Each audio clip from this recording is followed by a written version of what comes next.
वृंदावन में बांके बिहारी मंदिर सबने देखा होगा, सब कोई बांके बिहारी मंदिर दर्शन किया होगा। बांके बिहारी मंदिर से आगे ही एक बाजार लगता है जिसको हम सब लोई बाजार कहते हैं, जहां पर सब सामान मिलता है। और लोई बाजार के पास में ही हमारे वृंदावन की पुरानी सब्जी मंडी है। अब तो नई बन गई है, लेकिन वो पुरानी सब्जी मंडी है। पुरानी सब्जी मंडी के पास में एक वर्धमान नामक कुंज है। सच्ची बात बता रहा हूं आपको, बनावटी नहीं। और आज भी वह उदाहरण है वहां पर। वो वर्धमान नामक कुंज में 2 करील के पेड़ हैं, आज भी वो दोनों पेड़ हैं। और वो दोनों पेड़ महाराज, वो जो जगह वर्धमान नामक कुंज जो जगह है वो एक कलकत्ता के सेठ की है। आता है कभी ब्रजवास करता है, फिर अपना चला जाता है।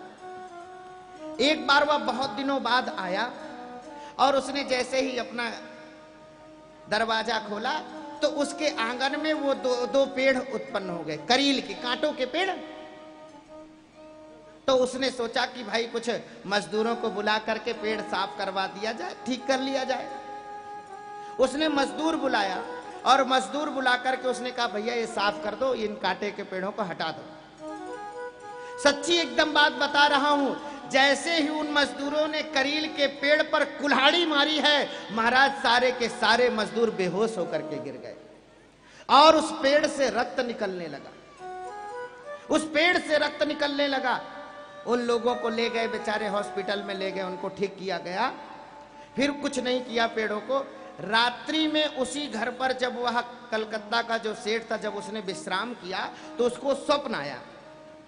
और स्वप्न में उसने क्या देखा कि एक ब्राह्मण और ब्राह्मणी स्वप्न में आए और उन्होंने उस सेठ से कहा, देखो भगवान, हम ब्राह्मण ब्राह्मणी हैं और हमने काशी में विश्वनाथ भगवान के सानिध्य में हमने तप किया है और तप करके हमने विश्वनाथ भगवान से, काशी विश्वनाथ भगवान से वरदान मांगा है कि हे विश्वनाथ प्रभु, जो आपको अत्यंत प्रिय हैं हमारे श्री कृष्ण, उन भगवान के परम धाम ब्रज धाम में हम वास करना चाहते हैं, हम ब्रज में वास करना चाहते हैं, आप कृपा करिएगा।